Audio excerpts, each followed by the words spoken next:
Un saludo para todas las personas que están conectadas a través del YouTube de la Alcaldía de Medellín. Desde la Secretaría de las Mujeres damos inicio al coloquio Logros, Estándares e Iniciativas Estatales y No Gubernamentales para el cumplimiento de la sentencia C-355 de 2006, que es una sentencia relacionada con el derecho a la interrupción voluntaria del embarazo en Colombia. Este es un espacio de diálogo que queremos propiciar desde la Secretaría de las Mujeres a propósito del 28 de septiembre, conocido internacionalmente como el Día de Acción Global por el Aborto Legal y Seguro. Se han realizado distintas actividades a lo largo y ancho del país, no solamente el día de hoy, sino en fechas previas y en lo que seguirá. Precisamente la Alcaldía de Medellín y también conmemorando la Semana Andina de Prevención del Embarazo Adolescente ha realizado distintas actividades, muchas de ellas bajo la consigna Yo decido cuándo, porque estamos promoviendo la reflexión sobre la postergación de la maternidad y la paternidad adolescente y también sobre la decisión de la maternidad libre, elegida y voluntaria. Y hoy, 28 de septiembre, queremos entonces hablar de interrupción voluntaria del embarazo con los énfasis que hemos planteado desde distintas perspectivas y a propósito también de la política pública de igualdad de género para las mujeres urbanas y rurales de la ciudad de Medellín, que entre sus metas incluye promover, prevenir y atender la salud y los derechos sexuales y los derechos reproductivos de las mujeres, dentro de los que por supuesto se encuentra la posibilidad de decidir o no por la maternidad, así como el acceso a métodos anticonceptivos, a la interrupción voluntaria del embarazo como un servicio de salud, a una vida libre de violencias y poder definir cuándo, con quién y con qué espaciamiento tener hijos. Particularmente lo relacionado con la interrupción voluntaria del embarazo es además de un problema de salud pública, un asunto de derechos humanos que tiene este año un contexto particular por la demanda que se presentó ante la Corte Constitucional en la que se solicita la eliminación del aborto del Código Penal. Entonces, sin más preámbulos, les quiero presentar a quienes me acompañan hoy en este coloquio. Tenemos la participación de una perspectiva académica, una perspectiva desde el activismo y una perspectiva desde el derecho.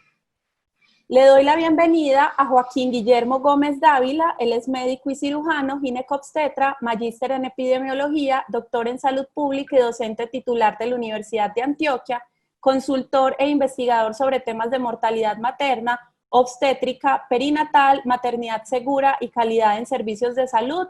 Es líder del grupo NACER, Salud Sexual y Salud Reproductiva de esta misma universidad y tiene investigaciones relacionadas con la interrupción voluntaria del embarazo.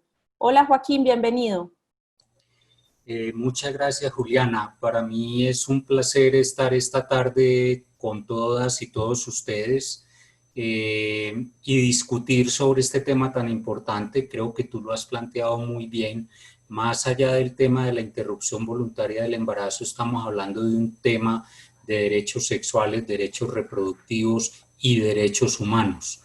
Derechos que por múltiples circunstancias y por el devenir histórico de nuestro país han sido vulnerados y siguen siendo vulnerados, y por eso la importancia de estos espacios para discutir sobre estos temas. Muchas gracias. Gracias a ti, Joaquín, por haber aceptado nuestra invitación. Le doy ahora la bienvenida a Aura Carolina Cuazaput Arteaga. Ella es feminista, egresada del programa de Derecho de la Universidad del Cauca, especialista en Derecho Constitucional de la Universidad Externado de Colombia, candidata a magíster en Género, Sociedad y Políticas de la Flaxo y asesora jurídica y de incidencia de Católicas por el Derecho a Decidir Colombia. Bienvenida, Aura, y aprovecho para que nos cuentes qué es Católicas por el Derecho a Decidir. Claro que sí. Hola Juliana, hola Sandra y Joaquín. Me da mucha alegría estar este 28 con ustedes, un día muy importante para los derechos sexuales y reproductivos de las mujeres. Gracias por la invitación. Te cuento y les cuento un poco de quién es Católicas por el Derecho a Decidir. Somos una organización que pertenecemos a una red de católicas a nivel de Latinoamérica, que ya estamos en Colombia trabajando hace 20 años, justamente en este año cumplimos 20 años de de existir aquí en Colombia, desde un enfoque de la defensa y la garantía de los derechos sexuales y reproductivos a través de del trabajo con el aspecto sociocultural, de cómo implica esto. Y en ese sentido, Católica se enfoca desde una perspectiva feminista y también desde la teología de la liberación, para hablar de la importancia que requiere tener los derechos sexuales y reproductivos en nuestra sociedad y la despenalización de las conciencias a nivel social. Eso es Católicas. Tenemos diferentes líneas de trabajo, entre ellas pues el área de incidencia, el área de formación, comunicaciones. Somos una organización que tenemos bastante trabajo a nivel territorial también, y ese es nuestro foco. Así que si ustedes quieren también, y las personas que están siguiéndonos en esta transmisión, nos pueden buscar en redes sociales y también se pueden enterar un poco más de lo que hacemos las católicas aquí en Colombia. Muchísimas gracias, Aura, y nuevamente bienvenida. Y la última invitada a la que le daremos la bienvenida el día de hoy es Sandra Pineda Arteaga. Sandra es economista, especialista en gerencia de mercados globales y maestra en políticas públicas de la Universidad de Chile. Trabaja como consultora y asesora con una amplia experiencia en temas de diseño, formulación y administración de proyectos de desarrollo local.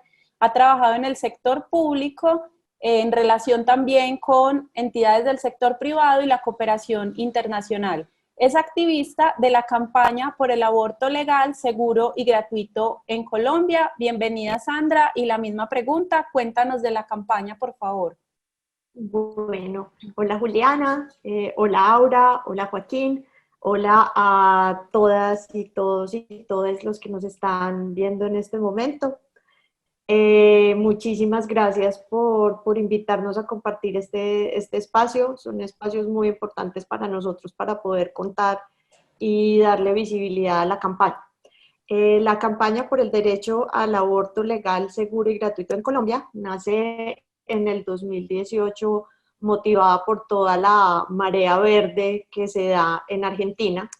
Somos un grupo de mujeres que queremos tanto informarnos sobre nuestro derecho al aborto, y una vez estamos informadas y aprendemos, queremos informar a toda la ciudadanía, a todas las mujeres y a todas las personas con capacidad de gestar, para que para que tengan la información necesaria para exigir su derecho a una interrupción voluntaria del embarazo. También nos movilizamos y también aprovechamos todos estos espacios a los que se nos invita para cumplir ese objetivo de informar y difundir y multiplicar información sobre el derecho a la interrupción voluntaria del embarazo. Hacemos trabajo inicialmente empezamos en Bogotá, y uno de nuestros objetivos es expandirnos. Queremos estar donde más podamos estar. En este momento estamos en Medellín, en Santa Marta, en Cartagena, en Cali, y esperamos que sea llegar más allá de estas ciudades grandes y poder acercarnos y lograr difundir esta información lo más que se pueda.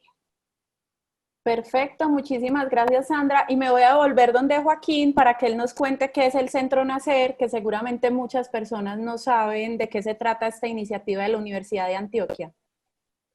Sí, mira, el Centro Nacer surgió ya hace 16, 17 años como una iniciativa del Centro Latinoamericano de Perinatología con el objetivo de hacer vigilancia epidemiológica sobre mortalidad materna y mortalidad perinatal, investigación multicéntrica y poder difundir guías y estándares de calidad para los diferentes servicios de atención del país. Desde esa época empezamos con la vigilancia epidemiológica de la mortalidad materna, y ahí siempre había un rubro destinado a muertes causadas por aborto clandestino. Ahí surgió mi vinculación con el tema de la interrupción voluntaria del embarazo, y eso me llevó a que posteriormente decidiera hacer un doctorado, y mi tema central de investigación es sobre los significados de las mujeres en la interrupción voluntaria del embarazo luego de las 21 semanas de gestación. Una problemática bastante aguda, bastante difícil, y pues el Centro Nacer durante todos estos años ha colaborado con la Alcaldía de Medellín y con la Secretaría Seccional de Salud de Antioquia en todos estos temas, y digamos que hemos logrado cosas importantes como la disminución de la mortalidad materna y afianzar los temas de interrupción voluntaria del embarazo en las diferentes regiones del departamento y en la ciudad de Medellín. Entonces, aquí tenemos las 3 personas que participarán hoy de la conversación desde una perspectiva médica y también académica, desde el derecho y desde el activismo, teniendo también presente que el punto de partida es precisamente la sentencia C355 de 2006, que como nuestras invitadas y nuestro invitado se han referido, es un poco el punto de quiebre de la normatividad vigente actualmente en el país, y es en donde se establece que la interrupción voluntaria del embarazo es un derecho fundamental de las mujeres y en ese mismo sentido genera obligaciones para el Estado. Particularmente para una dependencia como la Secretaría de las Mujeres, implica, como en el otro conjunto de derechos al que tenemos, del que somos titulares las mujeres, un ejercicio de promoción y de asegurar la garantía desde el lugar que ocupamos de transversalización. En ese sentido, este plan de desarrollo, y como lo mencionaba, que la política pública de equidad de igualdad de género para las mujeres urbanas y rurales tiene una dimensión de salud, y dentro de esa dimensión de salud una meta relacionada con los derechos sexuales y reproductivos. Este plan de desarrollo contempla entre sus metas la posibilidad de beneficiar a 20.000 mujeres a través de la asesoría para el ejercicio de sus derechos sexuales y sus derechos reproductivos. Y este será entonces uno de los temas, no solamente por su valor en sí mismo y por lo que significa para la vida y la salud de las mujeres, sino porque también hay una interrelación entre este derecho y otros derechos, como el derecho a la salud, el derecho a la autonomía reproductiva y parte de la conversación que vamos a tener hoy. Entonces, les voy a contar cuál va a ser la dinámica de esta conversación. Vamos a tener 3 segmentos, uno dedicado a temas de contexto, uno sobre la IVE en tiempos de pandemia, y es también teniendo en cuenta lo que fijó el Ministerio de Salud para el momento de cuarentena que acabamos de terminar, y los logros y los retos también en la perspectiva de las iniciativas estatales y no gubernamentales. Entonces, para hablar del contexto, pues ya lo habíamos alcanzado a mencionar, y es que recientemente un grupo de 91 organizaciones y 134 activistas, constituidos como el movimiento Causa Justa, interpusieron una demanda de inconstitucionalidad ante la Corte Constitucional, solicitándole la eliminación del delito de aborto del Código Penal, que es actualmente el artículo 122. Aquí voy a hacer una pausa porque desde el lugar de Aura me gustaría que ella nos pudiera comentar cómo es que en el país al mismo tiempo tenemos un derecho y un delito, y qué implica eso en términos de acceso a los servicios para las mujeres. Ahora, volviendo al tema de la demanda, entre los argumentos, parte de lo que se señala es que la penalización no debería ser la respuesta del Estado ante un servicio de salud fundamental y del que en muchos casos depende la vida de las mujeres. Quisiera entonces preguntarle a Aura, a Joaquín y a Sandra por qué opinión tienen de esta solicitud, qué información nos comparten, porque aunque hemos mencionado la sentencia, pues la sentencia establece 3 causales de excepción: el riesgo para la vida o la salud de las mujeres, cuando el embarazo es producto de violencia sexual, cuando hay una malformación fetal incompatible con la vida extrauterina, y por fuera de ese límite estaría el delito, pero estamos en un contexto de bastantes barreras de acceso. Entonces, empezaría por Aura para que nos cuente lo grueso y las pretensiones de la demanda, pasaríamos a Joaquín y por último Sandra. Adelante, Aura.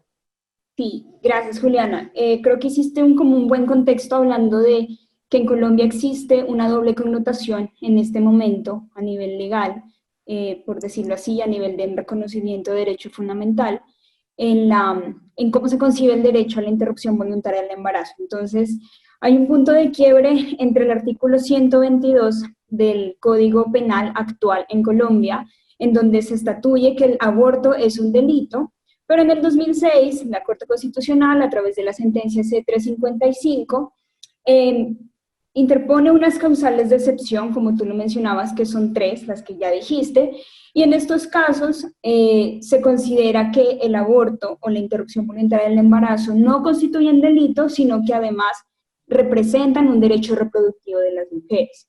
A partir de la C-355 del 2006, la Corte Constitucional ha dispuesto una amplia línea jurisprudencial con muchos lineamientos alrededor de estas 3 causales para reafirmar ese derecho reproductivo que es la interrupción voluntaria del embarazo. Ya tenemos varios años de este reconocimiento, ya son 14 años desde que se expidió la C-355 del 2006, y uno esperaría que 14 años después, paulatinamente, conforme pasa el tiempo y conforme han existido más lineamientos jurisprudenciales, pues el derecho se haga más efectivo, ¿cierto? Cosa que no pasa en la práctica o en la vida real. Las mujeres hoy por hoy, después de 14 años de despenalizado y reconocido el aborto como un derecho, seguimos enfrentándonos a barreras que nos hacen difícil la garantía de nuestros derechos reproductivos. El aborto es un solo segmento de toda la gama de derechos reproductivos de los cuales podemos y debemos disfrutar las mujeres, pero que además el Estado es garante de estos derechos. Entonces creo que desde el movimiento Causa Justa reconocemos el valor de la sentencia C-355, reconocemos el trabajo que las mujeres hicieron en su momento para lograr el reconocimiento de las causales, pero alzamos la voz también 14 años después para decirle al país, al gobierno, a la Corte, que necesitamos que se eliminen las barreras. Y el paso fundamental para que se eliminen las barreras es la eliminación del artículo que criminaliza el aborto en Colombia.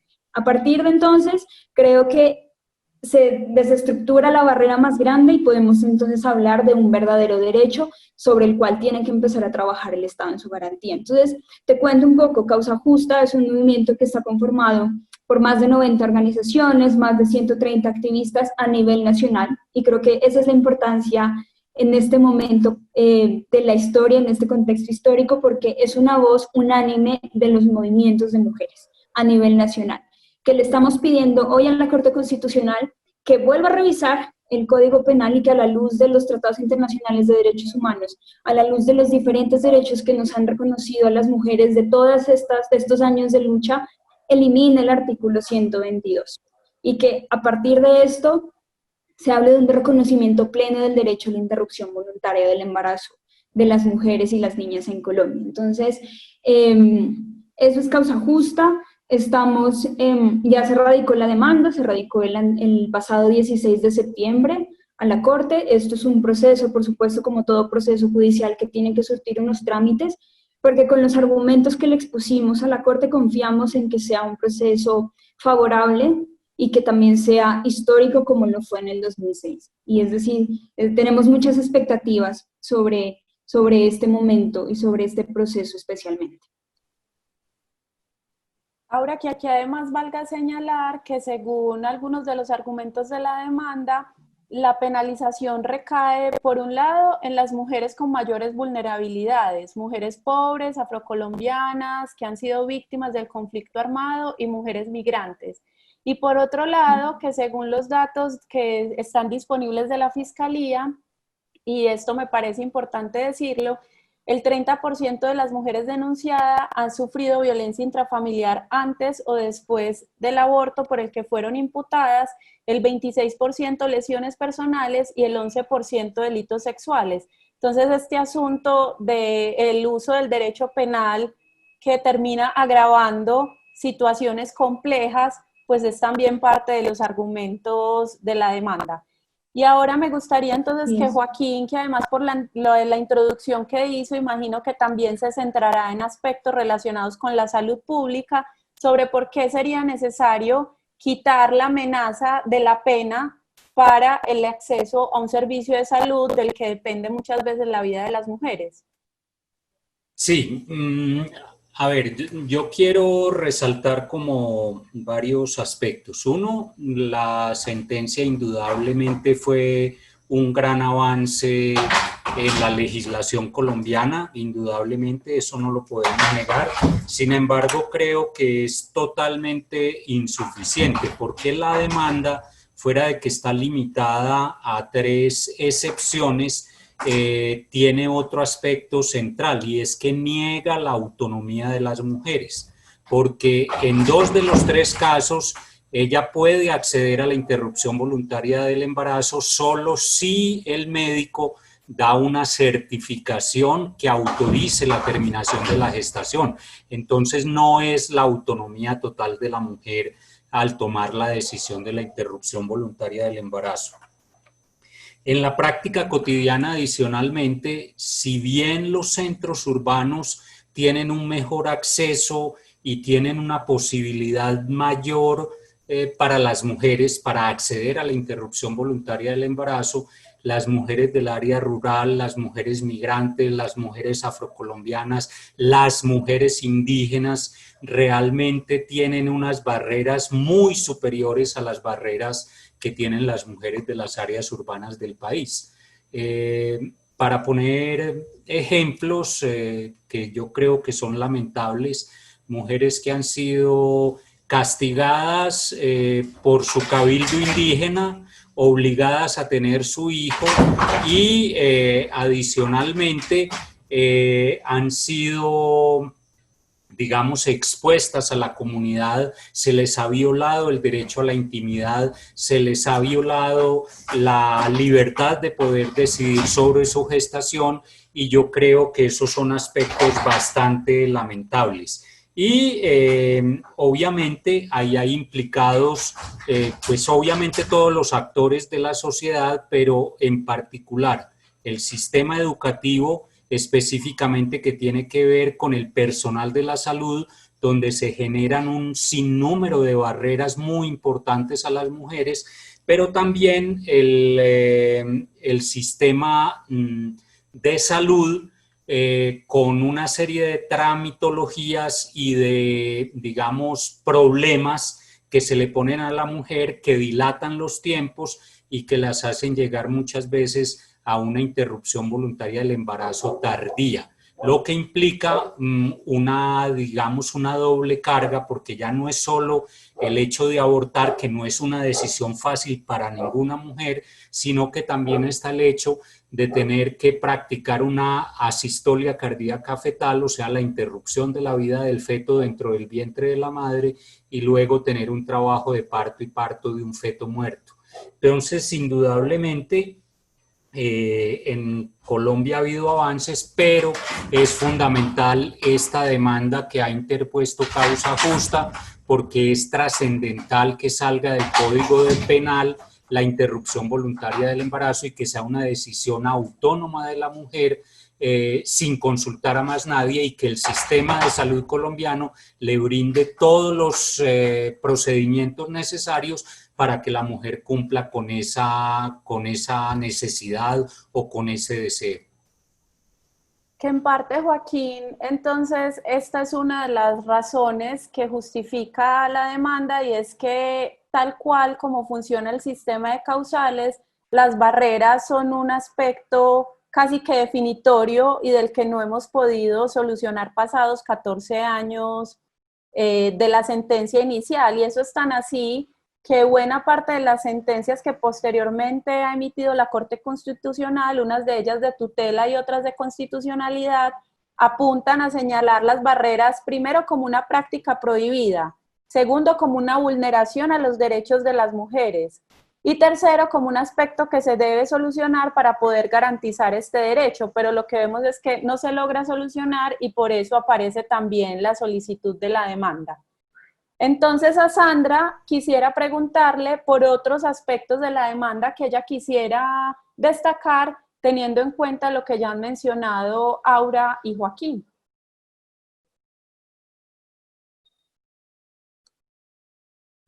Bueno, creo que Sandra tuvo un error de conexión y salió de la conversación. Entonces, no sé si Aura o Joaquín quieran hacer algún otro destacado según lo que hemos conversado y si no, pasamos al segundo segmento. No, mira, yo creo que es importante anotar algo en este aspecto.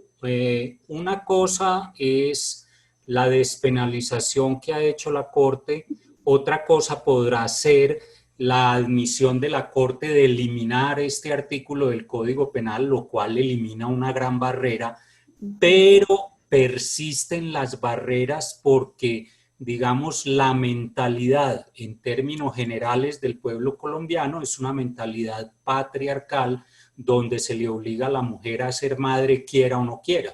Y yo creo que ahí tenemos una dificultad muy grande. Entonces, más allá de los avances innegables, necesarios, de lo que se está haciendo por el lado de la Corte, es absolutamente necesario entrar a revisar los currículum de las facultades de salud y los currículum de, digamos, Las facultades de Derecho. de las facultades de Derecho y los currículum de primaria y secundaria para transformar la percepción de los individuos sobre la interrupción voluntaria del embarazo. Yo creo que eso es una necesidad.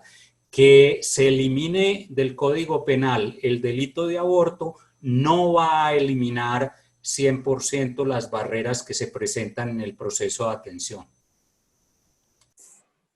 Quiero decir algo muy breve, también muy en sintonía con lo que menciona Joaquín y algo que tú habías dicho ya, Juliana, y es que mantener vigente un delito como el aborto en el Código Penal reproduce las inequidades sociales. Entonces, trajiste a colación algunas cifras de la Fiscalía y la refuerzo también diciendo que el mayor número de mujeres en Colombia criminalizadas por el delito de aborto son mujeres que pertenecen al área rural, es decir, más del 90% de las denuncias hechas por el delito de aborto están hechas en contra de mujeres que pertenecen a la ruralidad, mientras que menos del 10% es en contra de mujeres que están en contextos urbanos, ¿cierto? Y esto tiene un trasfondo muy grande, y es que esto nos evidencia cómo hay una brecha de desigualdad entre aquellas mujeres que tienen acceso a información, acceso real, acceso a educación sexual y reproductiva real, acceso a servicios de salud sexuales y reproductivas reales frente a aquellas que no, y que en vista de que se encuentran en estos contextos de desinformación y de acceso limitado a información, por decirlo así, son mujeres que terminan siendo culpabilizadas cuando muchas veces, o la mayoría de las veces, por no decir todas, están dentro de las causales ejerciendo su derecho a la interrupción voluntaria del embarazo. Y complemento aquí lo que mencionaba Joaquín, y es que precisamente después de la despenalización del Código Penal, tiene que venir un trabajo más grande y es la despenalización social, de la sanción social del aborto. Porque en el contexto patriarcal que decían Joaquín aquí, no basta con que se elimine el delito, sino que además socialmente transitemos al respeto de los derechos reproductivos de las mujeres, de la autonomía reproductiva. Y eso es lo que también busca pues el movimiento Causa Justa, porque no nos podemos quedar únicamente en la eliminación del artículo 122, sino en el reconocimiento de que las mujeres somos agentes morales de decisión, y esto tiene que saberlo la sociedad, pero además de saberlo tiene que respetarlo y garantizarnos nuestros derechos. Que incluso esa es parte de por qué este es un tema con tantas particularidades, porque se soporta en la idea socialmente aceptada de que las mujeres somos principalmente madres. Y entonces todas las transformaciones culturales que son necesarias para plantear eso y también para derribar un asunto como el estigma asociado al aborto, que es también la culpabilización. De hecho, otro de los datos interesantes que trae el estudio que se hizo con Fiscalía es que los principales denunciantes son profesionales de salud que violan el secreto profesional, lo que también a su vez da cuenta de la vulnerabilidad en la que queda la intimidad de las mujeres, porque hay una autoridad que considera que puede violar ese secreto. Pero para pasar al segundo segmento, y antes con un aviso para quienes nos están siguiendo a través del YouTube de la Alcaldía de Medellín, y es que ahí estamos dejando un link donde pueden diligenciar un formulario para recibir constancia de esta participación, así como para ser invitados a otros eventos de la Secretaría de las Mujeres. Y en el siguiente segmento vamos a hablar sobre lo que ha sido la interrupción voluntaria del embarazo en tiempos de pandemia. Las entidades del orden internacional como el UNFPA, Naciones Unidas y otras señalaron los impactos que podía tener la pandemia y las medidas de cuarentena o aislamiento social en el acceso de las mujeres a servicios de salud sexual y reproductiva, así como el aumento de las violencias sexuales. En un principio, el Ministerio de Salud emitió lineamientos muy claros con relación a lo que esto significaba en la prestación de los servicios. Y es que por tratarse de servicios fundamentales no debía suspenderse. En ese sentido, en las orientaciones técnicas para abordar los efectos de la pandemia por COVID en la fecundidad en abril del 2020, el Ministerio señaló que EPS e IPS debían fortalecer las intervenciones para garantizar los derechos sexuales y reproductivos de las mujeres, lo que incluía la prevención de la violencia, la asesoría en anticoncepción, el acceso a métodos anticonceptivos y el acceso al procedimiento de interrupción voluntaria del embarazo. En cumplimiento de estas orientaciones, pero también de la resolución 536 de 2020, la alcaldía de Medellín, por ejemplo, emitió un comunicado donde decía que este era un servicio que debía continuarse prestando aún en las circunstancias que nos encontramos. Queremos saber qué nos pueden contar, qué ha significado para las mujeres concretamente, si a las barreras que hemos mencionado de acceso en tiempos convencionales sin pandemia, les sumamos lo peculiar que sucedió en la pandemia. ¿Qué ha significado eso para las mujeres? Y voy a empezar por Sandra, no solamente porque ahorita no tuvo la oportunidad de hablarnos, sino porque sé que la campaña acompaña casos. Entonces quisiéramos saber, Sandra, que nos cuentes de la experiencia de las mujeres, por favor. Vale, discúlpenme, se cayó. Estas tecnologías siempre le juegan a uno malas pasadas a veces, pero ya solucioné. Entonces sí, como Juliana les decía, la campaña a través de sus redes sociales, Facebook, Instagram y Twitter, reciben preguntas y solicitudes de acompañamiento por parte de las mujeres en diferentes partes del país, preguntando desde una pregunta tan sencilla como ¿es el aborto legal? Eso se puede hacer en Colombia, como solicitudes más complicadas y que efectivamente en tiempos de pandemia notamos cómo aumentaron por diferentes cosas. Primero, cuando empieza la pandemia y empieza la cuarentena obligatoria, todos estamos encerrados y como lo pudimos ver, las mujeres se quedaron encerradas en sus casas sin la oportunidad de poder salir a hacer cualquier diligencia médica. Unas se quedaron encerradas con sus propios abusadores por eventos de violencia familiar. Y esta dificultad de poder salir hizo que las mujeres empezaran a buscar con más urgencia métodos no seguros para abortar. Entonces las preguntas iban, compré unas pastillas y me las tomé y ahora no sé qué hacer, no sé si me tomé la dosis que era, en este momento no puedo ir a mi cita de control porque mi pareja abusa de mí y está revisando mis cosas y no acepta que yo aborte. Fue como, iba así, de solicitudes, se fue hacia arriba en este tiempo de cuarentena. Y devolviéndome un poquito a la primera pregunta que yo ahorita estaba pensando en todas esas barreras que surgen, todas permanecen durante la pandemia y todas como que se asientan de una forma más fuerte debido al mismo encierro que sufren las mujeres. Desde la cuenta de Instagram de la campaña de Medellín recibimos muchas solicitudes. Estos casos que les cuento de violencia fueron específicamente, los recibimos de la ciudad de Medellín. Y digamos que nosotros tenemos la capacidad de dar la información, de apoyar a la mujer para que su interrupción voluntaria del embarazo sea segura, que tenga toda la información que necesite para poder solicitarlas, pero mientras no podían salir y no se podían trasladar, se hace más evidente para nosotros que la sentencia se queda corta, porque pues básicamente como es hay malentendimiento de la información, hablar con una persona de manera virtual es complicado. Sabemos que la telemedicina es un servicio que existe y que está legalizado, tiene una ley que lo respalda, pero el uso que se le da también, como que se le empezó a dar más peso, fue por las condiciones de la pandemia.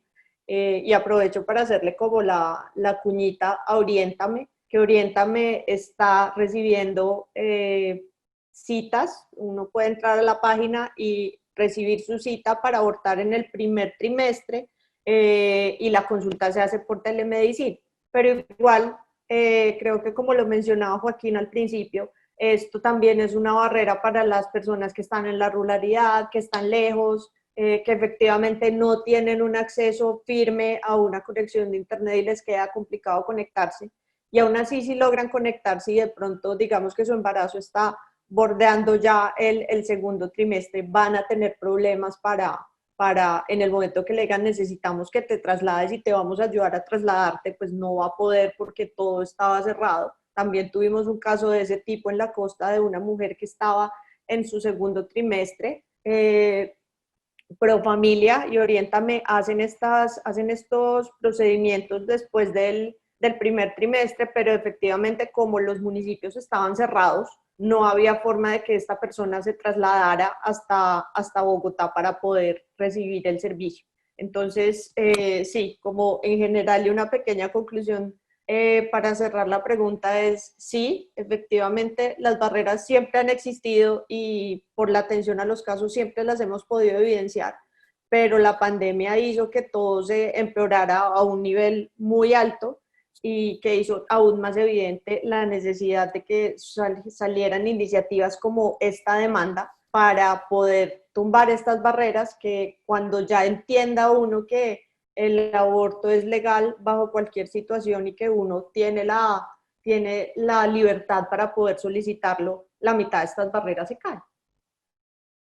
Sandra, en lo que tú mencionas hay un asunto crítico que se agudizó de alguna manera por la pandemia y es el acceso a la información.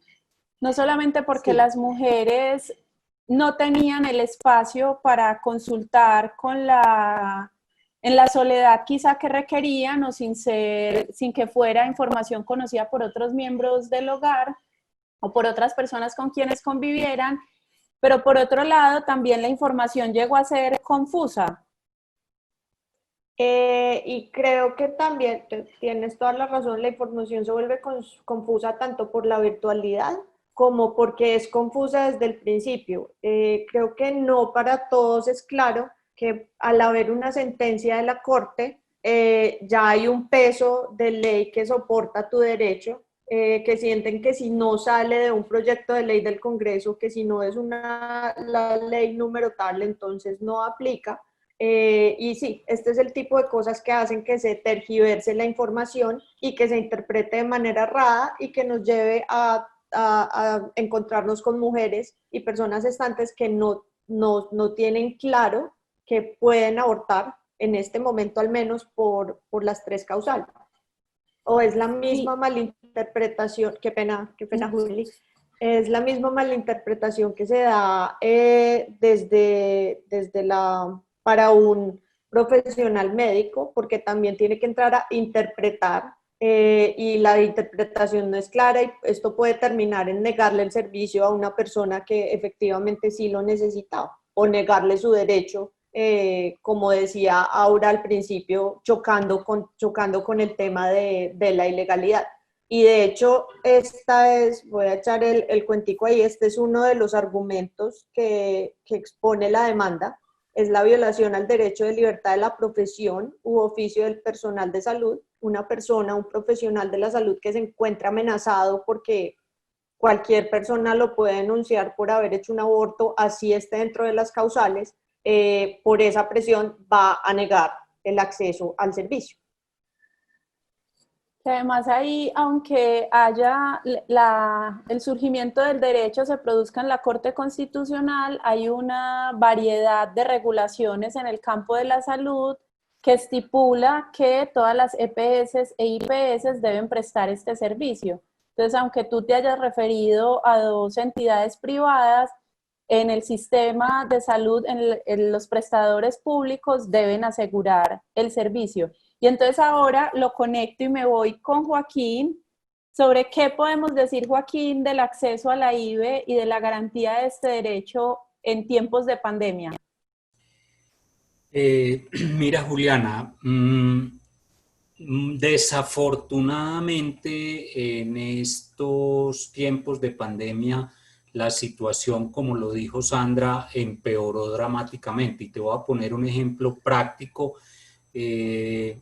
Por razones de objeción de conciencia, yo viajo todas las semanas al Valle del Cauca a practicar inducciones de asistolia cardíaca fetal.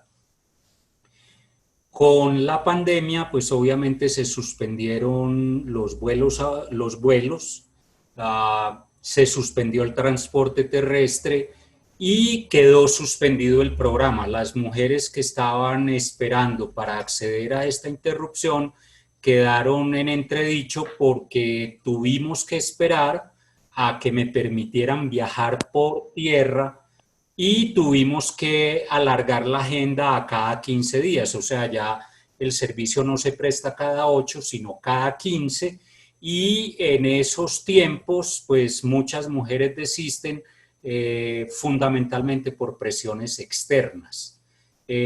Adicionalmente, y como lo mencionaron también, el tema de la información sobre los derechos reproductivos a las mujeres ha sido totalmente insuficiente. Si bien es cierto, muchas mujeres de las áreas urbanas del país tienen conciencia de sus derechos, la gran mayoría de las mujeres del resto del país no son conscientes de que este derecho existe y que tienen acceso y que pueden tener acceso a él. Entonces, desde mi punto de vista, lo he vivido todos los días en la práctica, indudablemente las barreras se han aumentado, los problemas han aumentado, incluidas para las mujeres del departamento de Antioquia. Hemos tenido dificultades con mujeres, por ejemplo, del Urabá antioqueño, que han solicitado una interrupción en el segundo o tercer trimestre y que les toca desplazarse por vía terrestre a la ciudad de Medellín, y esto no es factible porque los diferentes municipios manejan o manejaban por el tema de la pandemia diferentes restricciones y no era posible que estas mujeres se pudieran desplazar con facilidad. Incluso en algún momento nos tocó recurrir a la Defensoría del Pueblo para lograr transportar a algunas mujeres del departamento de Nariño hasta el departamento del Valle del Cauca para que pudieran acceder a la interrupción del embarazo. Entonces es innegable, las barreras persisten y se incrementaron por la pandemia, y quiero insistir que las principales barreras están dadas por el propio personal de la salud o por el círculo cercano de cada una de las mujeres. Cuando esta situación se hace, digamos, pública, la mujer trata por todos los medios de que nadie se entere, pero cuando alguien se entere, se le aumentan sus dificultades para poder acceder porque mucha gente se le va encima a esta mujer y tratan de que cambie su decisión. Incluidas ahí una serie de organizaciones religiosas que están a la pesca en las diferentes instituciones de salud y les ofrecen desde incentivos económicos, les ofrecen mercados, les ofrecen diferentes posibilidades, y cuando la mujer no accede a ninguna de estas posibilidades, pues obviamente las tratan como asesinas, desafortunadamente es de esa manera. Eso lo pude evidenciar yo en mi investigación que me sirvió para optar próximamente por el título de doctor en salud pública. Joaquín, y yo te voy a pedir si tú te puedes devolver y explicarle a la audiencia de este live en el YouTube de la Alcaldía de Medellín de qué se trata la objeción de conciencia, porque a veces hay mucha desinformación y claramente la objeción de conciencia es un derecho, pero es un derecho con unos requisitos muy puntuales y que tiene también excepciones. Correcto. La objeción de conciencia, lo primero que tenemos que decir es que la objeción de conciencia es individual.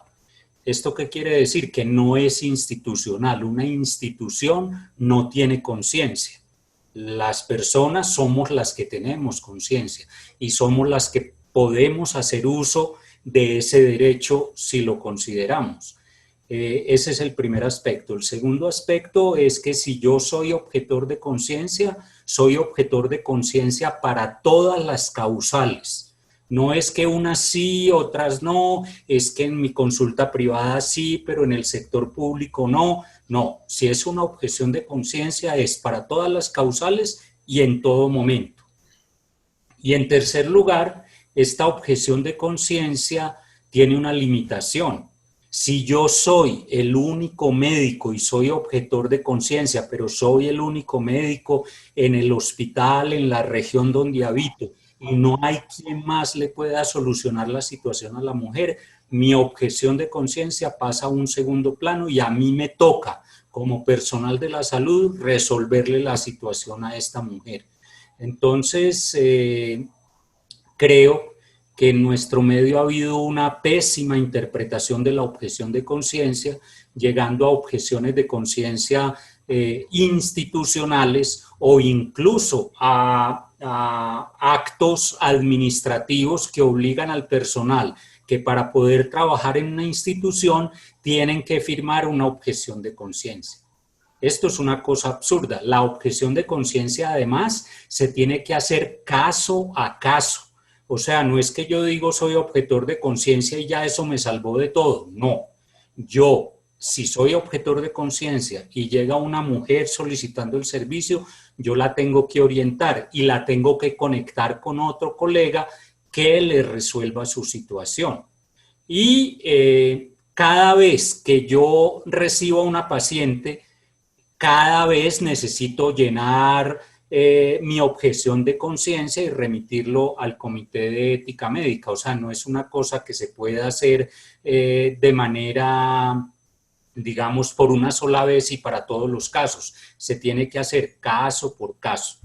Eso es más o menos lo de objeción de conciencia y ahí están las claridades pertinentes al respecto. Y hay que tener también claro que la objeción de conciencia no es igual a una opinión. O sea, no tiene que haber unas razones fundamentadas y adicionalmente no exime al personal de salud, en este caso a los médicos, de brindar la información que se requiere, que como lo mencionaba Sandra, es una de las barreras más persistentes.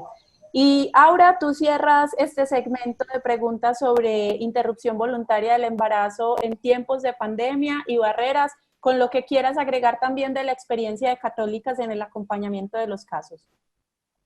Claro que sí. Quiero decir y recoger varias cosas que fueron muy importantes de lo que mencionaron aquí Sandra y Joaquín. Y es que este tiempo de pandemia y de cuarentena agravaron la situación de las mujeres. Es decir, si antes existían barreras, con la cuarentena y con el encierro en el que nos sometimos por temas de salud pública, pues las exacerbaron, ¿cierto? Y esto decanta en dos cosas. Primero, que fue mucho más difícil y complicado el acceso a servicios de salud, pese a que el ministerio en la resolución que tú mencionaste, que es la 536, y circulares y además sus comunicados, llamó al sector salud para que no deje de garantizar los derechos sexuales y reproductivos y que lo haga a través de la prestación de manera prioritaria en salud sexual y reproductiva, pero aún así las mujeres no pudieron acceder.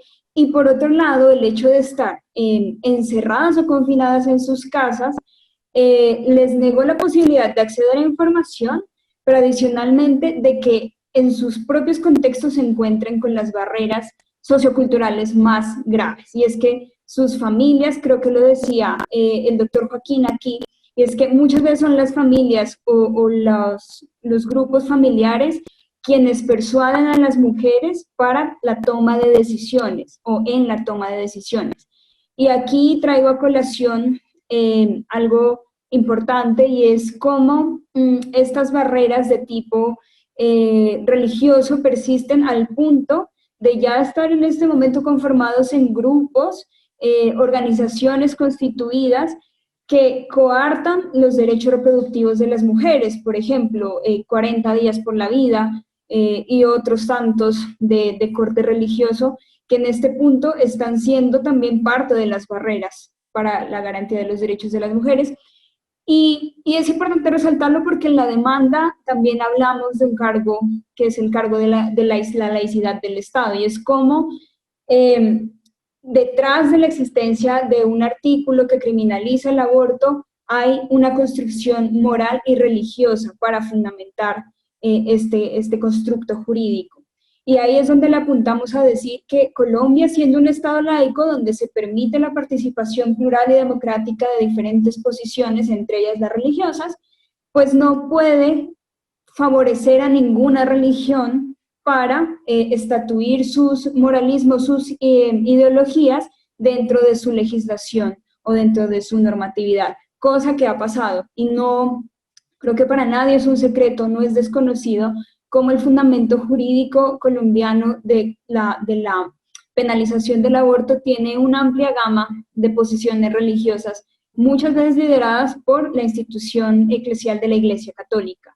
Digamos, ahí es donde se violenta, se vulnera el principio del Estado laico y el principio de neutralidad del Estado, que busca el no favorecimiento de ninguna religión, pero además el no favorecimiento a través de no permitir que la normatividad esté permeada por estas ideologías.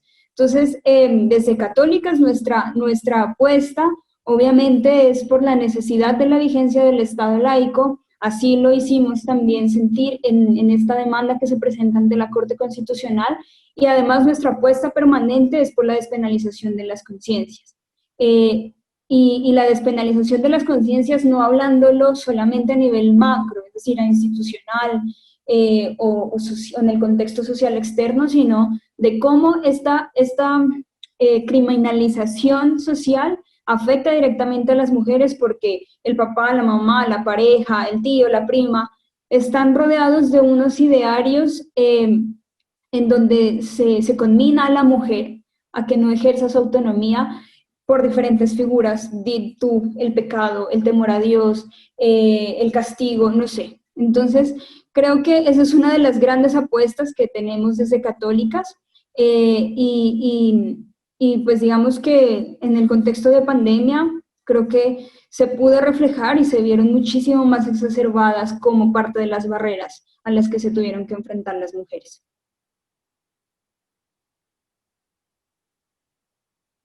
Muchísimas gracias, Aura, y pasamos entonces al siguiente segmento que tiene que ver con los logros y los retos.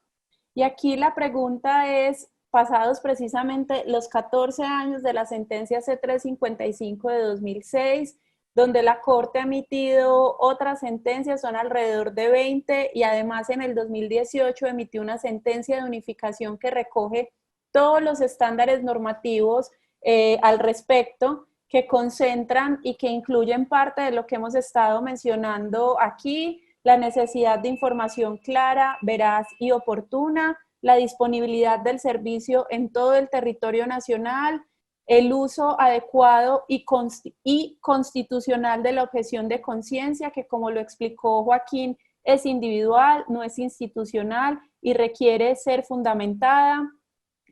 Son algunos de los estándares pues que ha sentado la Corte con relación al derecho a la interrupción voluntaria del embarazo.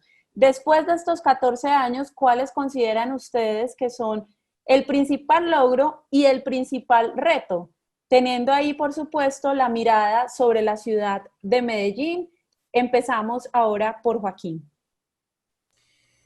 Juliana, a ver, yo creo que la principal, digamos, ganancia ha sido que las mujeres efectivamente ahora sí puedan acceder a la interrupción voluntaria del embarazo. Eso es innegable. Pero las barreras han sido enormes porque esta es una sentencia emitida en una sociedad profundamente patriarcal, machista, violadora de los derechos sexuales y los derechos reproductivos y de los derechos humanos, donde la vida, pues lo estamos viendo todos los días, no vale nada. Entonces, aquí hay una gran contradicción, porque si bien ha habido un avance muy importante por parte de la Corte al emitir esta sentencia, pues en la práctica se dan todas las barreras que ya hemos mencionado y se vulnera el derecho de las mujeres a la interrupción voluntaria del embarazo. Pero adicionalmente tenemos un problema en el ámbito político.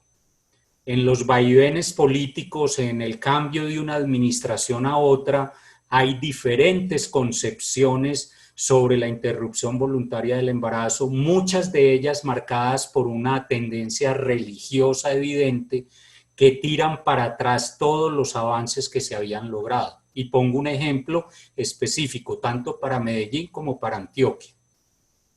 Medellín y Antioquia habían avanzado en el tema de interrupción voluntaria del embarazo y tenían capacitación para el personal de la salud 1, tenían una línea telefónica para resolver dudas sobre interrupción voluntaria del embarazo que funcionaba para todo el departamento, tenían auditoría de la calidad de los servicios de interrupción voluntaria del embarazo, y todo esto desapareció entre una administración y otra.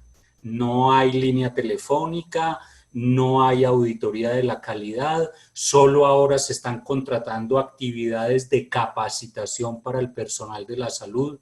Entonces, lo que quiero decir acá es que esta concepción individual de los diferentes actores políticos lleva a que haya avances y retrocesos en este proceso.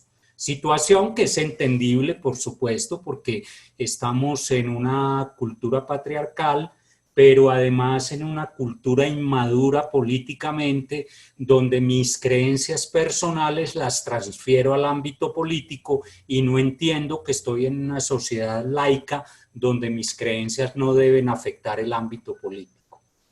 Entonces, innegablemente ahí tenemos una situación compleja.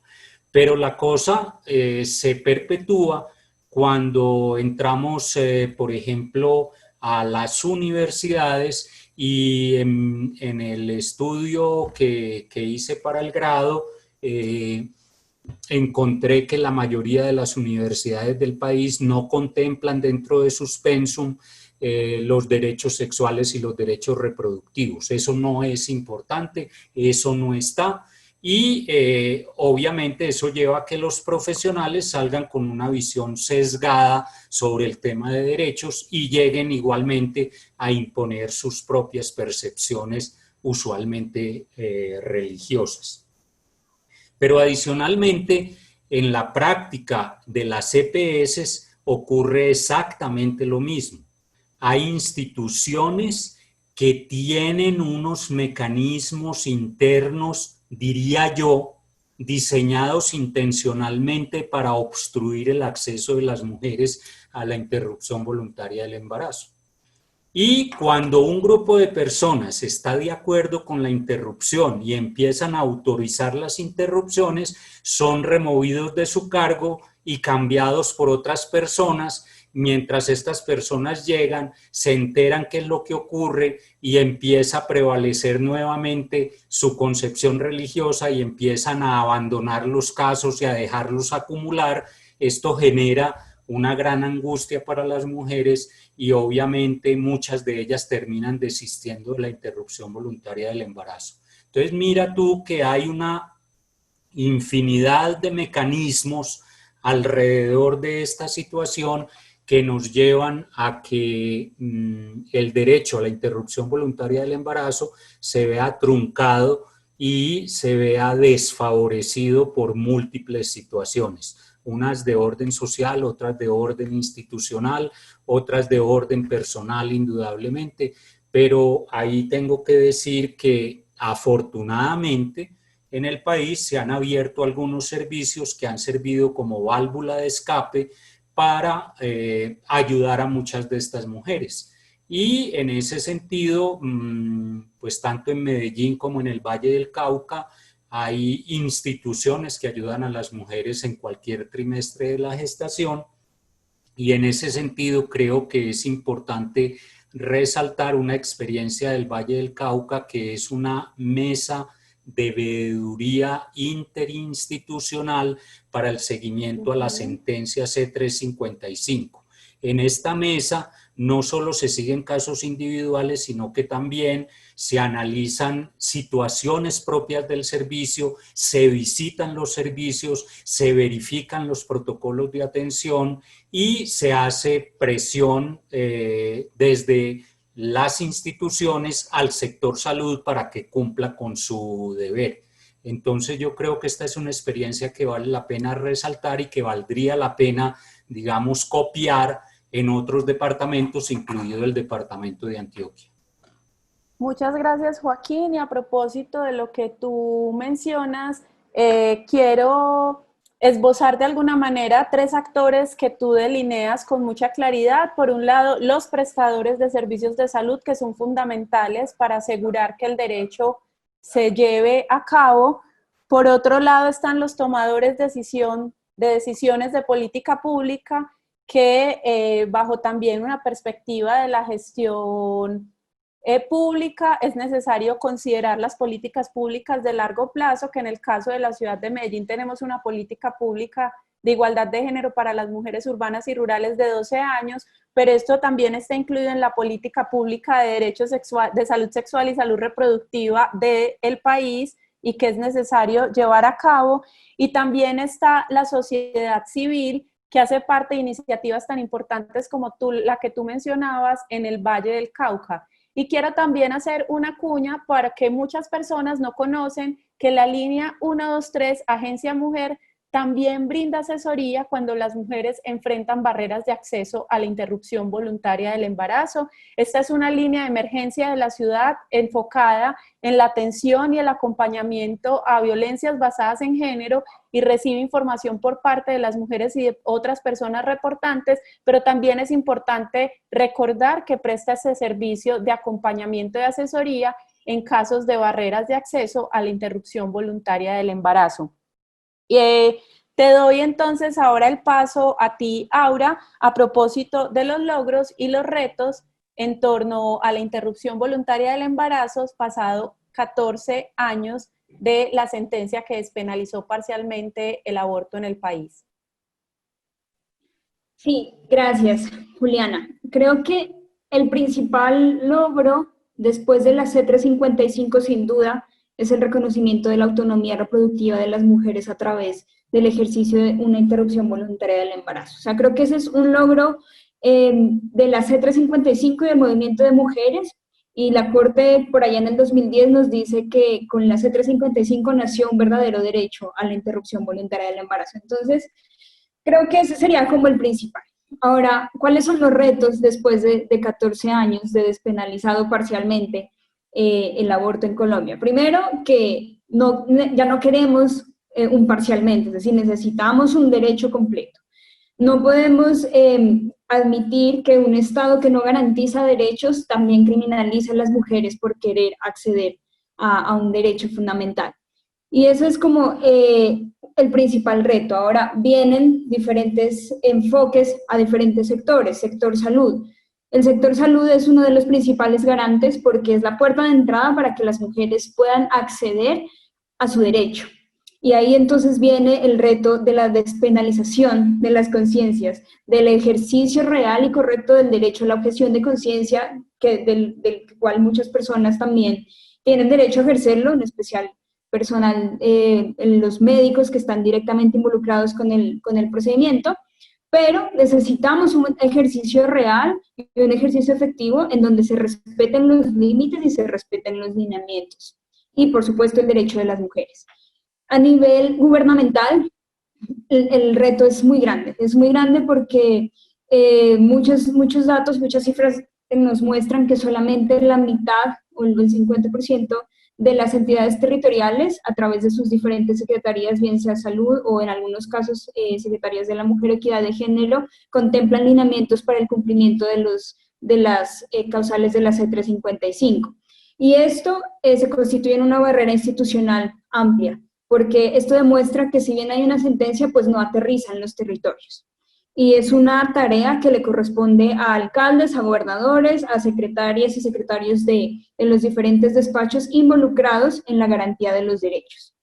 Otro sector importante, sin dejar de mencionarlo, es el sector justicia, y a nivel nacional también.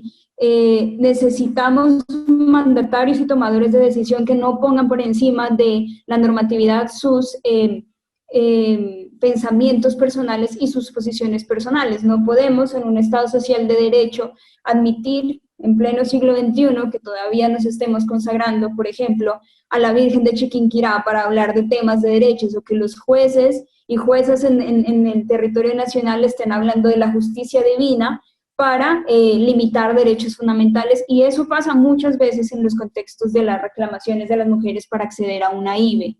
Muchas mujeres tienen que acudir a la acción de tutela para que se pueda interrumpir voluntariamente un embarazo, cuando esto debería ser un trámite meramente administrativo y no debería implicarle estas cargas desproporcionadas a las mujeres.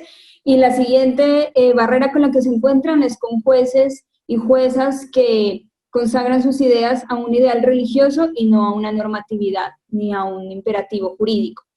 Y creo que el reto más grande es la despenalización de las conciencias.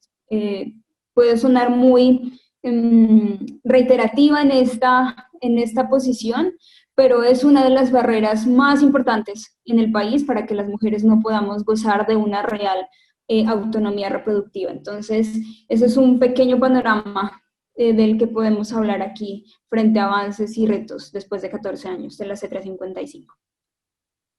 Aura, a propósito de esa expresión que ha acuñado Católicas de la despenalización de las conciencias, y pensando en quienes nos ven, específicamente en quienes ponen en diálogo sus creencias religiosas con un derecho como la interrupción voluntaria del embarazo, ¿qué mensaje se les podría dar a las mujeres que están haciendo ese ejercicio?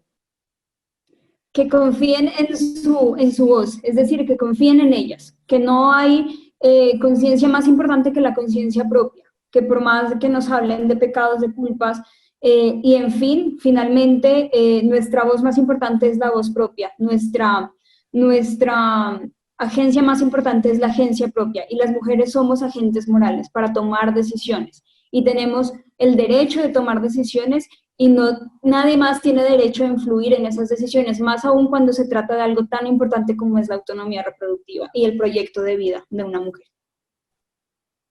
Muchísimas gracias, Aura. Y es tu turno, Sandra, para hablar sobre los retos y los logros pasados 14 años de la despenalización parcial del aborto en Colombia.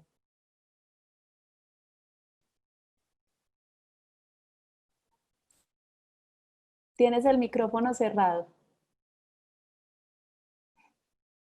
No nos había pasado a ninguno, entonces, bueno. Claro que le pase a Sandra, que ya se le cayó la red también.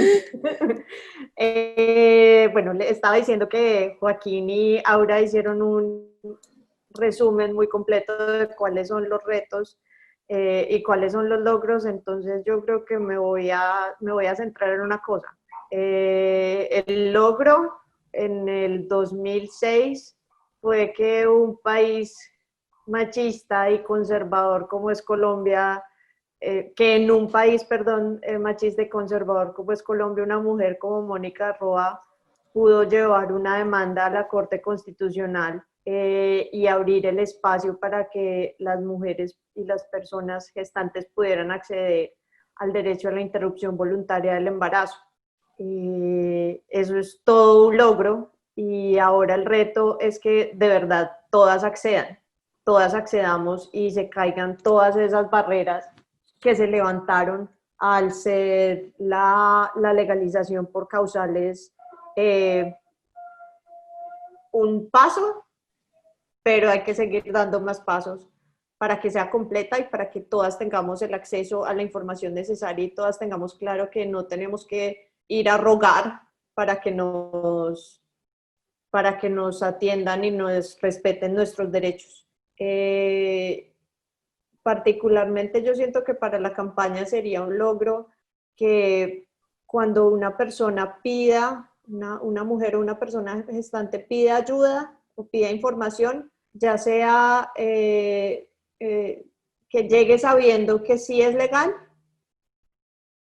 y pida un poco más allá de esa información. Para mí sería un logro increíble que toda persona que pregunta ya tenga claro que es un derecho, que es legal y que no se puede dejar engañar de las trabas del sistema o del país. Entonces creo que lo voy a dejar como en ese nivel porque siento que ya abarcamos la mayoría de logros y retos que hay.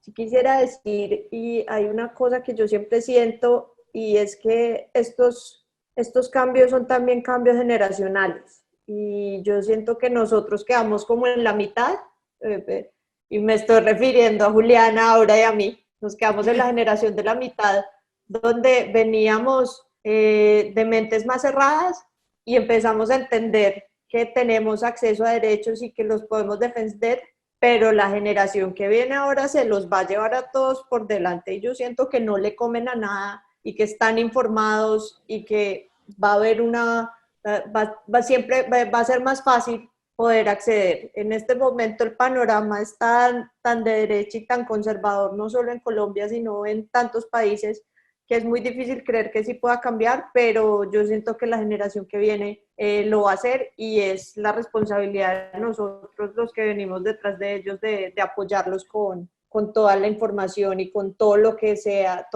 posible, todo lo que podamos hacer que esté en nuestras manos para ampliar ese derecho y no darlo siempre por sentado porque siempre lo quieren quitar. Ya, aquí, gracias Sandra.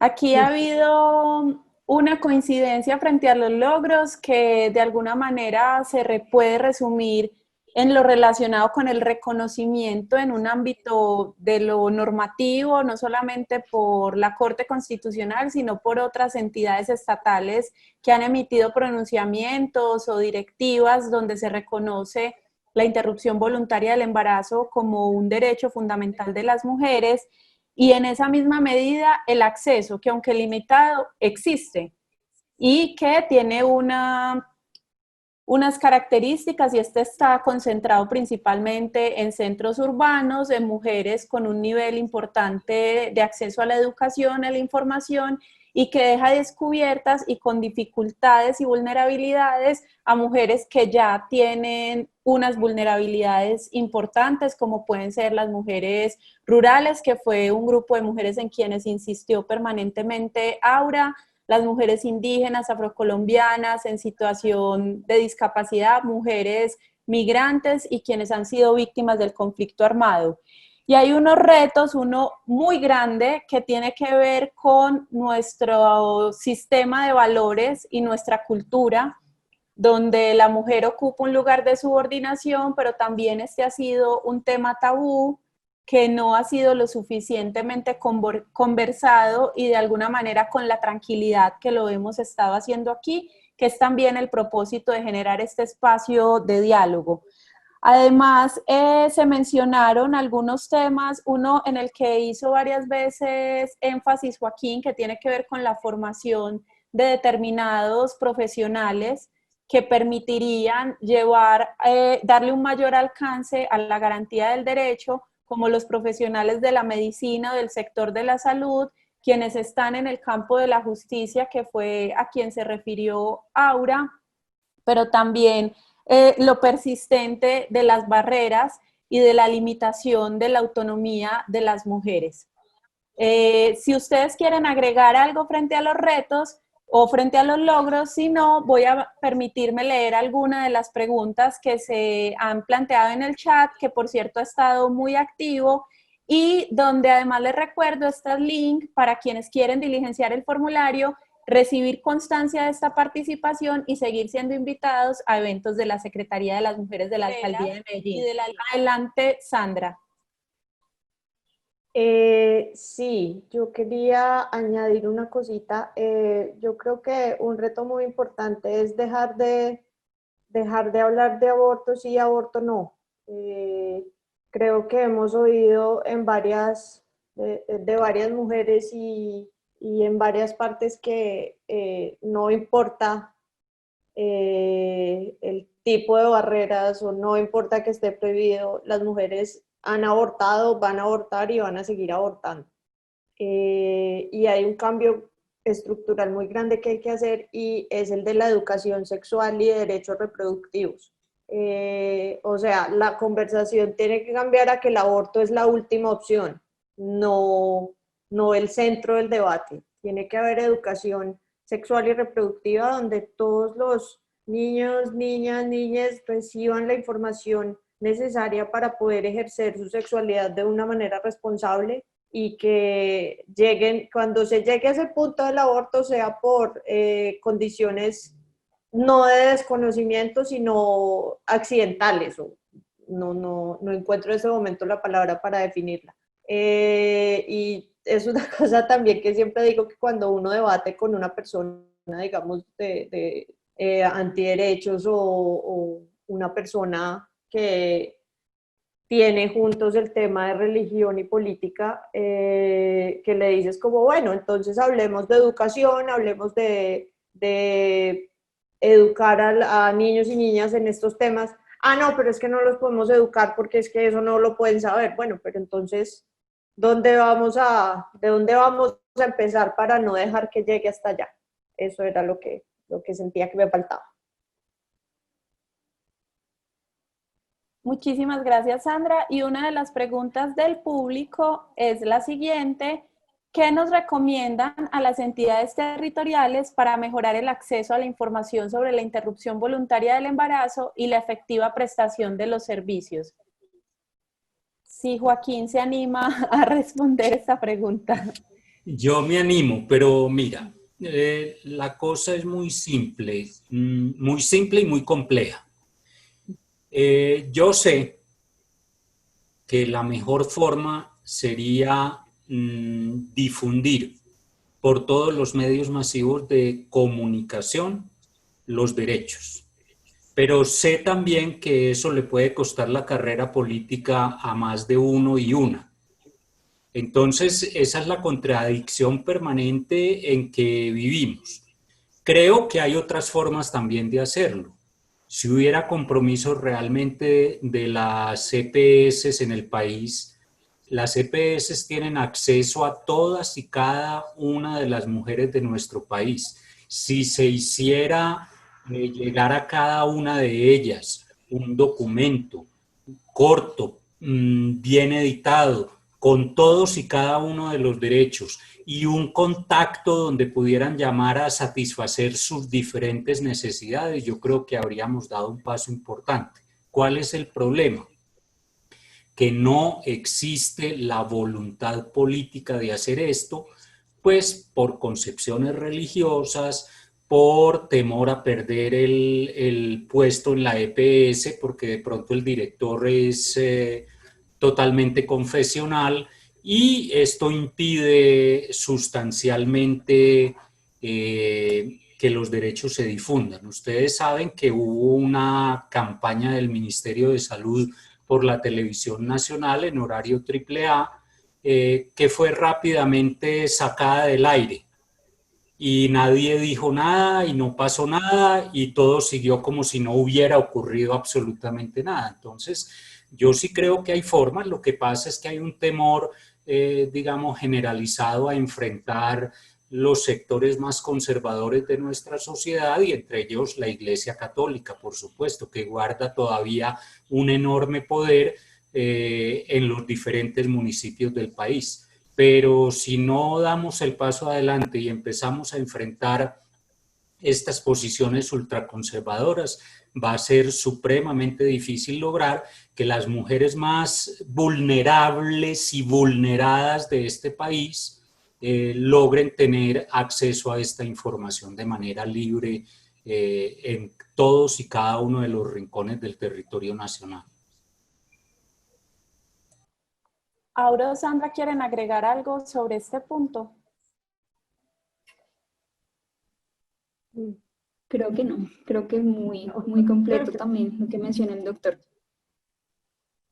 Listo, porque hay una pregunta muy relacionada con el tema de salud que entonces le extenderé nuevamente a Joaquín, y es cómo exigir el cumplimiento de estas sentencias que alcanzaste a mencionar un poco en tu anterior respuesta, desde las auditorías de calidad al sistema de salud. Mira, el Sistema General de Garantía de la Calidad exige el cumplimiento de los diferentes protocolos de atención. Uno de ellos es el de interrupción voluntaria del embarazo. Entonces, esto le permite a la autoridad municipal o departamental saber qué está ocurriendo en todas y cada una de las instituciones que estén en su territorio. Saber si sí están haciendo la interrupción voluntaria del embarazo, saber si sí están siguiendo los protocolos, saber qué es lo que están haciendo para resolver los casos de objeción de conciencia, saber si sí están contratando personal no objetor para poder satisfacer las necesidades de las mujeres. Entonces, indudablemente, la auditoría de la calidad contribuye en buena medida a que el organismo rector sepa qué está ocurriendo y pueda intervenir en las diferentes instituciones donde las cosas no se están dando de manera adecuada. Pero digamos que esto, se choca con una realidad, superior, y es que muchas veces las autoridades municipales o departamentales tampoco están de acuerdo con la interrupción voluntaria del embarazo y tratan de que no se ejecuten tareas o labores alrededor de esa temática. Y el ejemplo es nuestra alcaldía de Medellín. No en esta administración, en otra administración, no voy a decir en cuál, pero todos los recursos dedicados a interrupción voluntaria del embarazo desaparecieron y todo se acabó y no hubo forma de hablar nunca con el secretario o la secretaria de salud. Entonces, yo creo que también nos falta coordinación porque, por ejemplo, la Secretaría de las Mujeres es una secretaría comprometida con los derechos sexuales y reproductivos, pero muchas veces la Secretaría de Salud no lo está tanto y no trabajan en conjunción para lograr, resolver la situación. Entonces ahí es donde las mesas interinstitucionales, donde participe el sector público, participe la academia, participe las diferentes ONGs, participe la Defensoría del Pueblo, se vuelven en una herramienta fundamental para presionar y mantener lo que se ha logrado y no permitir que retroceda como nos ha ocurrido a nosotros. Muchas gracias, Joaquín. Y ahora le quisiera trasladar esta pregunta de quienes nos están viendo a través de YouTube, y es: ¿cómo está Colombia comparada con otros países? Respecto a específicamente qué. En términos de acceso y de reconocimiento del derecho.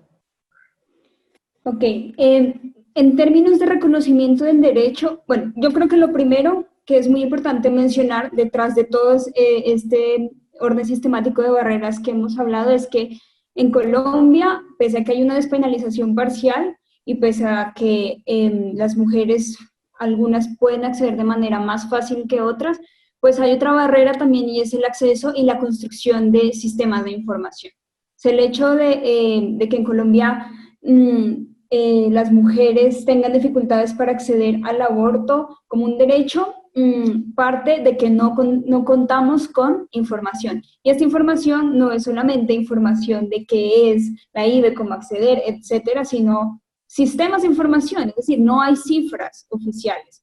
Y las mayorías de cifras que encontramos son de estudios que se hacen por cooperación internacional, por organizaciones independientes que trabajamos en esto, pero no por un sistema oficial del Estado. Entonces, creo que tomando en cuenta eso,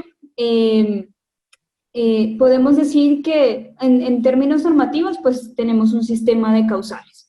A nivel regional de Latinoamérica, pues estamos en un aspecto, en un contexto en el que, pues si bien no es tan desfavorable, pues porque reconocemos al menos que existe un derecho y porque dentro de ese derecho también reconocemos una de las causales muy importantes, que es la causal salud en su amplio contenido y garantista, por supuesto, pues no podemos desconocer que pese a que existe esto en la normatividad, pues en la práctica no se garantiza.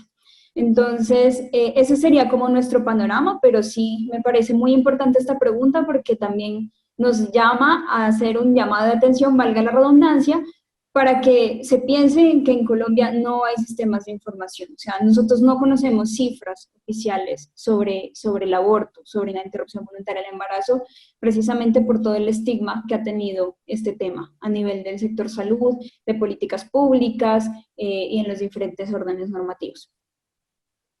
Y a propósito de esa pregunta a la que también me gustaría que Sandra se refiriera, con una particularidad que nos preguntan, y es cuando presentaste, Sandra, la campaña al principio, mencionaste que ustedes se habían inspirado en la Marea Verde Argentina, que además se ha tomado prácticamente de toda América Latina, y la experiencia en Argentina vinculó distintos sectores, redes de médicos, redes de docentes, incluso vimos videos donde músicos y actores reconocidos o artistas daban su voto de confianza y su voto de respaldo a la campaña en Argentina. ¿Cómo, o sea, si nos hablas por un lado del panorama latinoamericano y por otro lado de la composición de la campaña aquí en el país, que es la pregunta que nos hacen en el chat?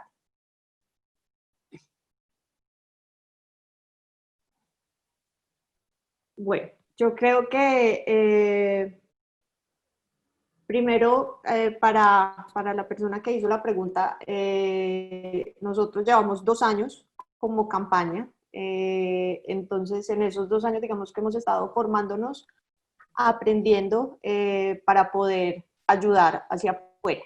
Y en medio de todo este aprendizaje, obviamente no podemos estar solas, entonces hemos ido tejiendo lazos.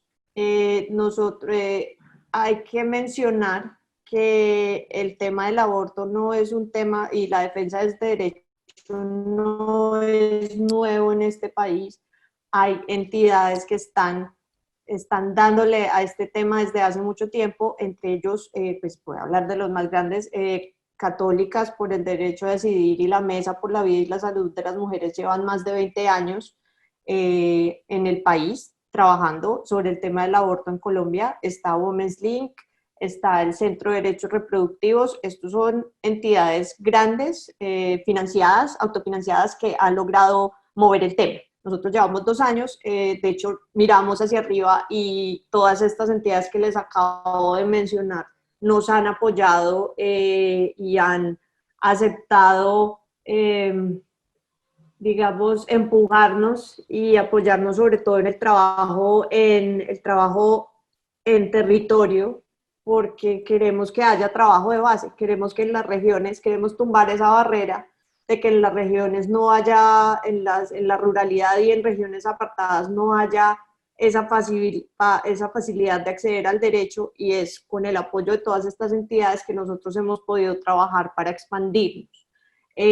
Nos hemos acercado a las entidades a los que habíamos nombrado ahora, Profamilia y Oriéntame, para tener una visión de un prestador de servicios que presta el servicio como debe ser y ateniéndose bajo la sombrilla de la legalidad que representa la sentencia, y hemos aprendido de ellos cómo entrar cómo explorar y cómo revisar el sistema de salud público y tanto el contributivo como el subsidiado, que también deben prestar el servicio para nosotros saber esa información y poder difundirla. Entonces, digamos que no somos las más famosas en Colombia, pero ha sido un trabajo productivo, y también de la mano hemos tenido, digamos que no estamos, ¿cómo se diría eso? Legalmente unidas a otras campañas, pero siempre hemos tenido la posibilidad y hemos aprovechado para conectarnos con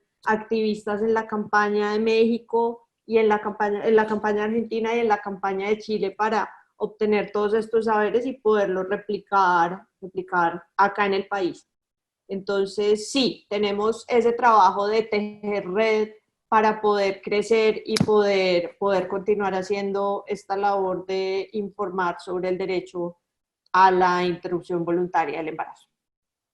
Que yo me atrevería, Sandra, incluso a decir que la función de plataforma que cumple la campaña en Argentina la está buscando constituir de alguna manera el movimiento Causa Justa, porque es ahí donde se reunieron las más de 130 activistas, las 30, si no estoy mal, más de 30 organizaciones que presentaron la demanda de inconstitucionalidad ante la Corte. Si bien la demanda fue como tal elaborada por la Mesa por la Vida y la Salud de las Mujeres que tú mencionaste, Women's Link Worldwide, el Centro de Derechos Reproductivos y Católicas por el Derecho a Decidir, que son como la cara visible de la demanda, y ya está el grupo de otras organizaciones, activistas, expresiones organizadas como ustedes, que también dan cuenta de la renovación y del cambio generacional que se está produciendo y cómo este tema también está siendo apropiado por grupos a lo largo del país. Sí, tenés toda la razón, y en eso estaba pensando en esta semana. Digamos que la campaña argentina, su hermanito en término a lo que aglutinan, sería el movimiento de Causa Justa, agrupando a todas estas, que no solo está la campaña, hay un mundo de grupos que hacen lo mismo que hace la campaña, y todos ellos están bajo la sombrilla de Causa Justa. Todos firmaron y apoyaron, su firma está ahí con la demanda, y este movimiento hace que todas surjamos.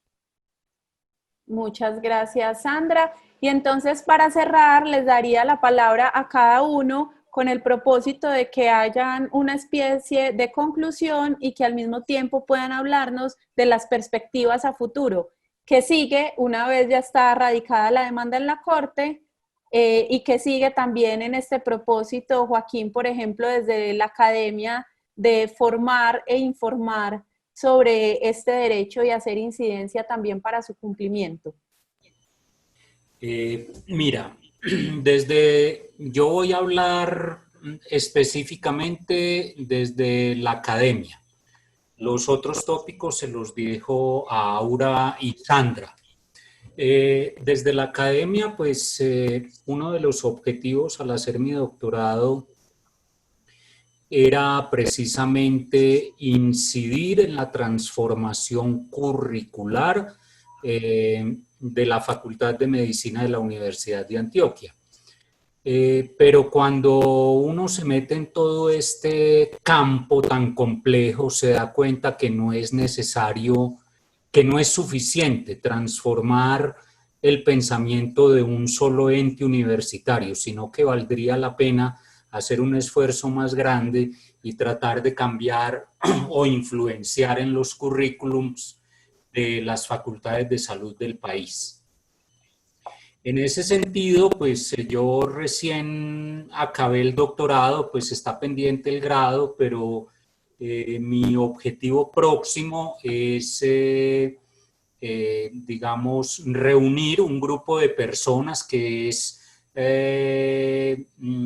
son docentes de la universidad y que están a favor de los derechos sexuales y los derechos reproductivos, para instituir una serie de recomendaciones a la decanatura para empezar a transformar los currículum con base en la práctica cotidiana. no es instituir una cátedra sobre derechos, no. Es cómo en la práctica cotidiana, en la atención de las mujeres, en la atención de los hombres, se respeta y se reconoce los derechos sexuales y los derechos reproductivos de todos y cada uno de ellos.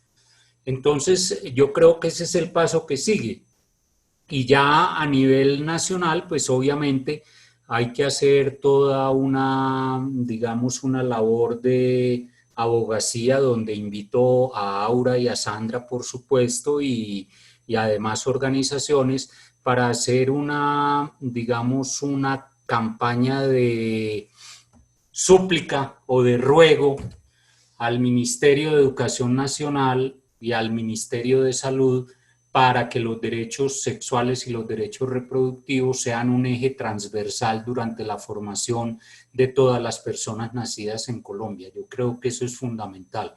Si logramos eso, pues habremos dado un gran paso. Sé que el camino no es fácil, sé que hay muchísimas dificultades, pero yo creo que si persistimos, si insistimos y no desfallecemos, algún día lograremos algo con absoluta seguridad. No es un terreno fácil, pero yo creo que para eso estamos, para luchar. Muchas gracias, Joaquín. Sandra, adelante.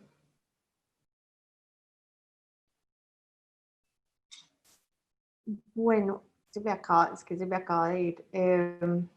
Conclusiones y perspectivas a futuro. No, es que venía pensando lo que iba a decir y se me fue por un momentico. Hay una frase muy bonita de una mujer de la Mesa por la Salud y la Vida de las Mujeres que me resonó mucho para mí. Bueno, de hecho son varias. La primera que dijo fue que uno no se debe dejar poner el tema.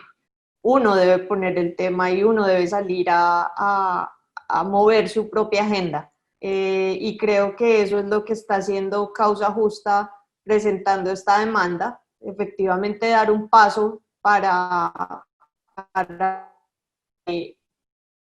los movimientos que se oponen al derecho de una mujer a abortar dejen de poner el tema y dejen de presentar estos proyectos de ley y demandas que son cosas de papel que solo pretenden retrasar y dar vuelta atrás de lo que ya se había logrado. Entonces, creo que ese es uno de los pasos, imponer y dar el debate e imponer la agenda. Y otra cosa, ay, Dios mío, es que hoy me está fallando todo, ¿cierto?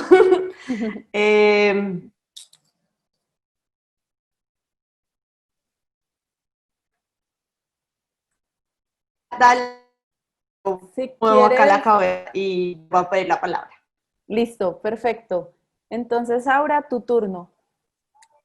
Sí, bueno, en términos de la demanda, lo que viene es esperar el proceso judicial. Pues yo creo que todos tenemos claro o sabemos acá pues que se trata de un proceso en el que unos magistrados van a tener que decidir sobre la petición principal que le hacemos a la Corte, que es la eliminación del artículo 122 del Código Penal.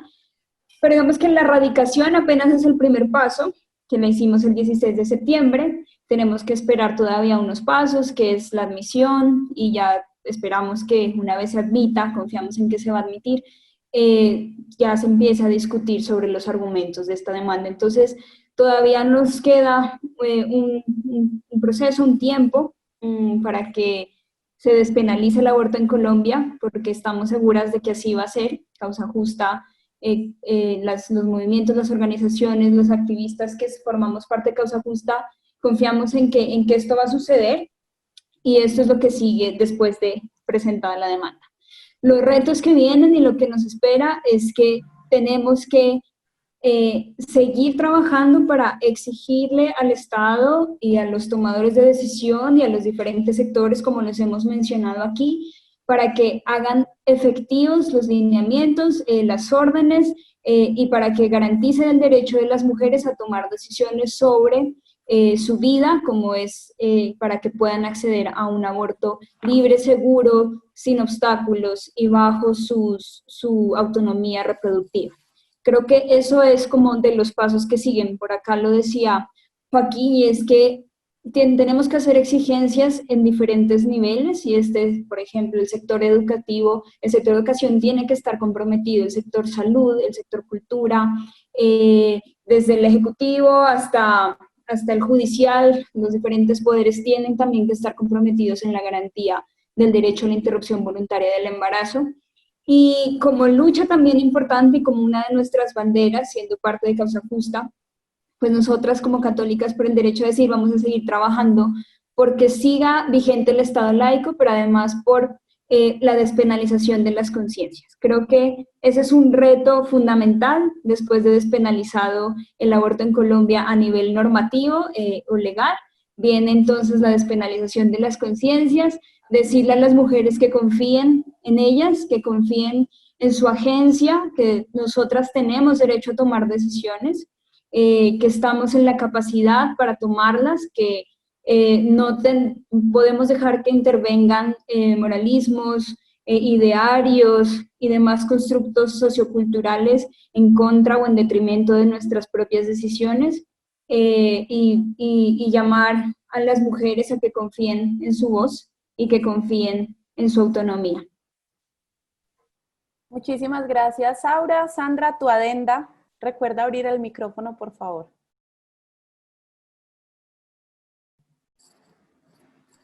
Era precisamente el segundo punto de esta mujer hermosa de la mesa.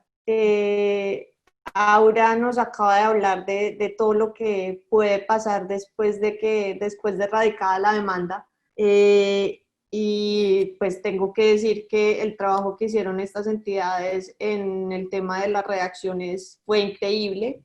Hicieron un trabajo muy juicioso, y esta vaina va revisada por todo el mundo, y todas las entidades y todas las personas que recibieron el texto lograron que se hiciera más fuerte y que estuviera bien justificado. Entonces ahí sí voy a la frase que nos decía en reuniones previas del movimiento, es: si se pierde esta demanda, que ojalá que no, porque no debería, no pasa nada, no es el momento de echarse o de dejar de hacer, hay más opciones, hay más caminos, y como lo decía Joaquín, no es el camino más fácil ni es el tema más fácil de tratar, pero siempre se puede seguir trabajando, y creo que el movimiento Causa Justa va a seguir haciendo lo posible para que se dé este derecho de manera plena. Muchísimas gracias a Sandra, a Aura, a Joaquín. Voy a hacer un ejercicio de retomar lo que hemos conversado para que las personas se puedan ir con una idea general en caso de que se hayan conectado en el transcurso de la conversación, y también con el propósito de plantear conclusiones. El punto de partida fue la sentencia C-355 de 2006, que establece 3 causales de excepción para acceder a la interrupción voluntaria del embarazo en Colombia, que de paso es en esas excepciones un derecho fundamental de las mujeres. Estamos hablando de cuando el embarazo significa un riesgo para la vida o la salud de la mujer, entendida la salud de manera integral, y en ese caso el requisito es un certificado de un médico que no es un médico especialista, sino que puede ser un médico general o incluso un psicólogo cuando la afectación se produce en la salud mental.